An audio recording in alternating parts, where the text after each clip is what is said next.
students, this is Ramalakshmi Physics faculty. Today our topic is Einstein's photoelectric equation. To explain the photoelectric effect, Einstein postulated that light consists of particles called as photons.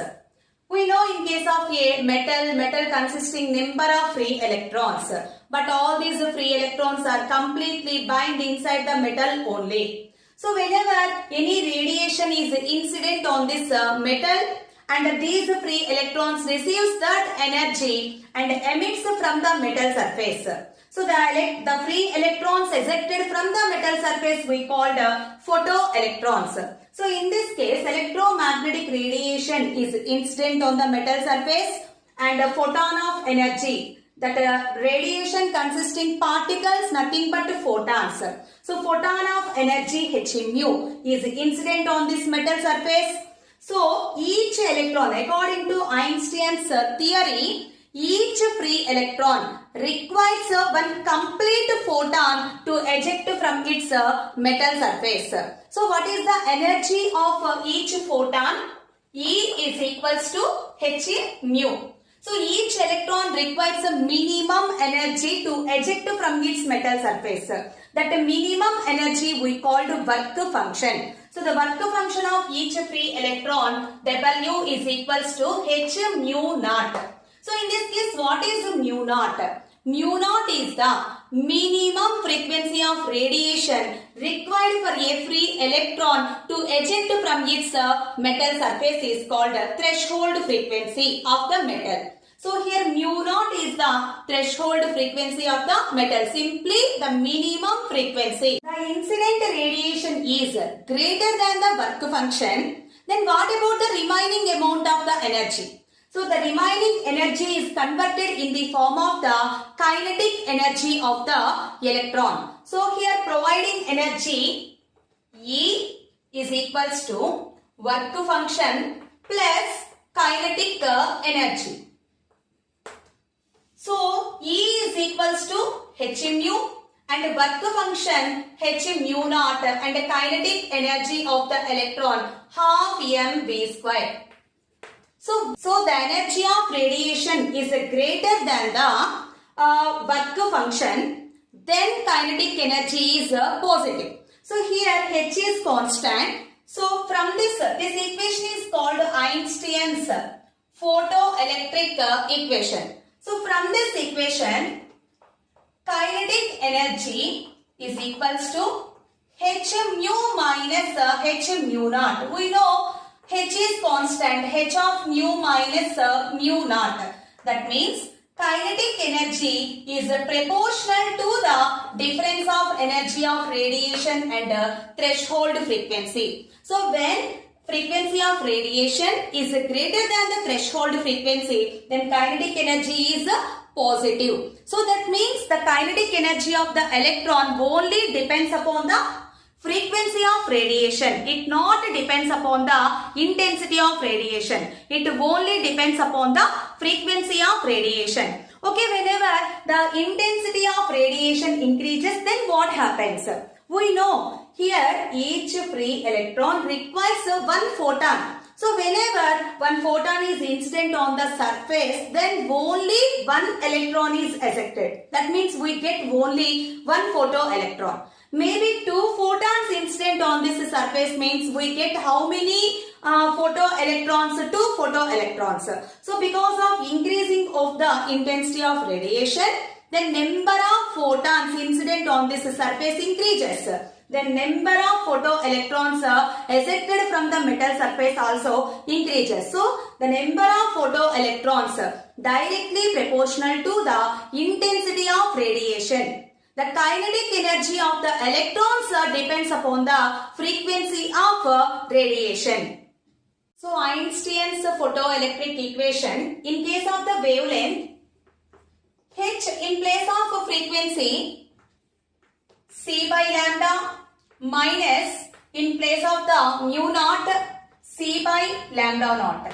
Here lambda naught is called threshold wavelength, photocurrent, saturation photocurrent, stopping potential, To understand all these things, let us discuss one experimental arrangement. Let us take a vacuum tube, and this vacuum tube is provided with an window, and this window is connected with a filter, and on two sides of the vacuum tube is provided with two electrodes. The first electrode is a cathode and the second electrode is a anode. Here the first electrode, cathode, is called emitter, and the second electrode, anode, is called collector. So from the anode, it is provided with a microammeter. Next, from the cathode, it is connected to a battery,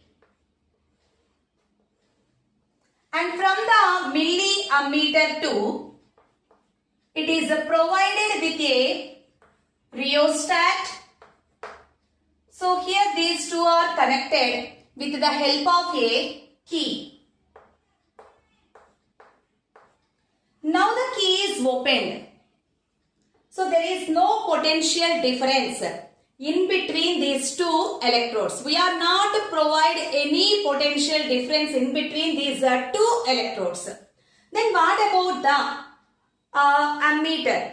It shows simply zero reading because there is no current, there is no potential difference, means there is no current in the circuit. The use of this window. So when any radiation is passing through this window, any electromagnetic radiation is passing through this window, it directly incident on this cathode. So okay, what is the use of the filter? Simply, we want a monochromatic light. So compulsory we required filter to separate the colors. Monochromatic light is incident on the cathode through this window. So monochromatic light is incident at emitter. The emitter is nothing but a metal. So whenever the photon of energy is incident on this metal, what happens? We know photoelectric effect. Immediately when a free electron receives one photon, means instantaneously that free electron ejects from the metal. So because of this photon of energy, electrons emitted from the cathode. That's why only we called this is emitter. So this metal emits the free electrons by receiving the energy. Okay, what about all these electrons? These electrons moving in forward direction, and these electrons reaches to the collector. So here at the collector we are not providing any potential. So these electrons are moving in forward direction. So immediately this microammeter shows some reading. So without potential difference, how can the milliammeter shows the reading? What is current? We know current is nothing but flow of electric charges. The rate of flow of electric charges is called current. So here electrons in motion.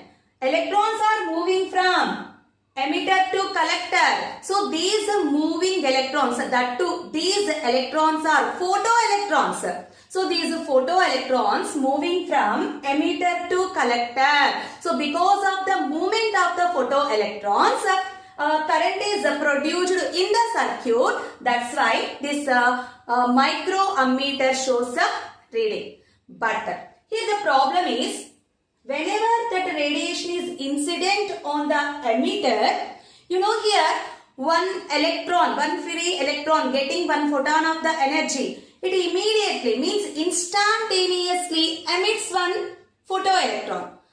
In same way, at the same time only, another free electron also receives the photon of energy. So that free electron also emitted from the metal.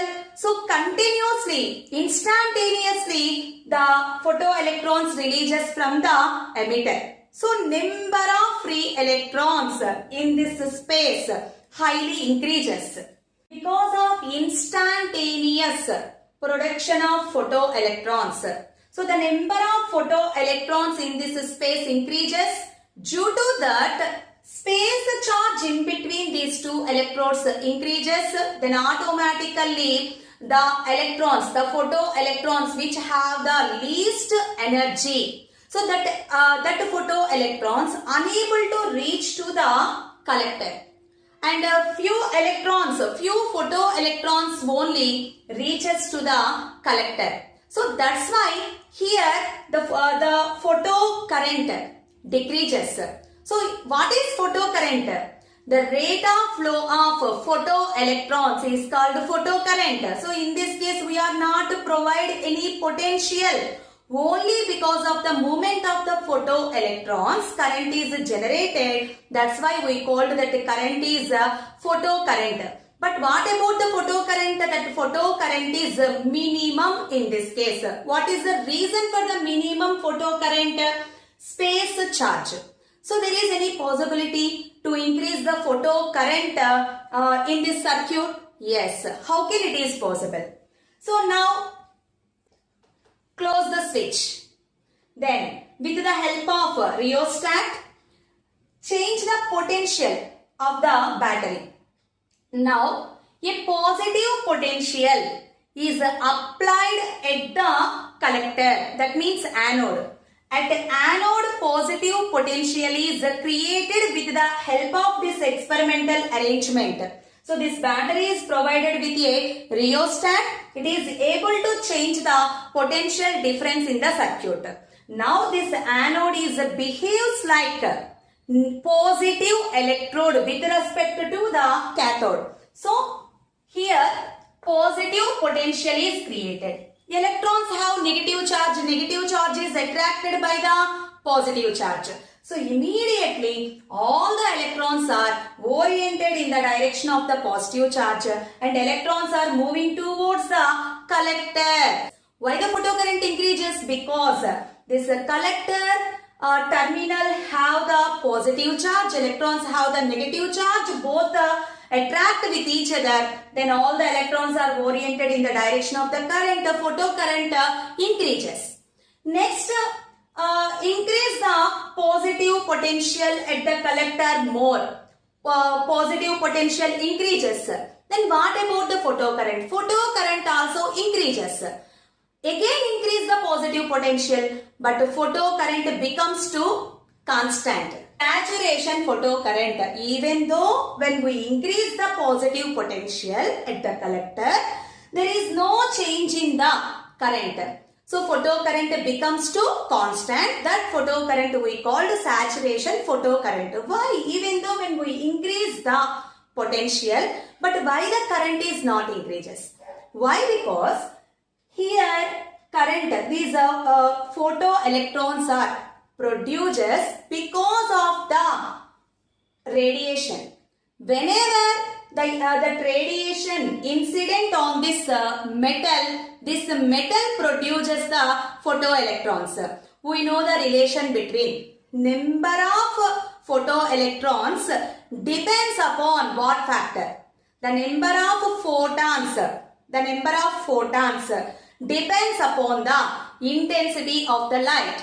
When intensity of the light is constant, the number of photons also constant. Each free electron requires one photon for its emission.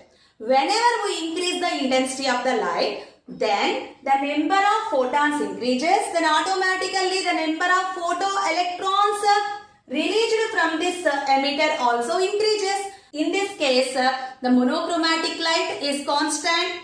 Its intensity is constant. There is no change. Then how can the number of photons increases? Without increasing the number of photons, how can we get the more photoelectrons? So simply, here photoelectrons constant. When number of photoelectrons constant, then what about the flow? Flow also becomes to constant at a particular level. That's why even though when we increase the positive potential at the collector, but it maintains the constant current. That current we called the saturation photo current. Change the connection at collector negative potential with respect to cathode. So in before, because of the positive potential only, electrons attracted by the collector. But now the potential changed to negative. Then what about electrons and this electrode repel with each other? Negative repulsion occurs.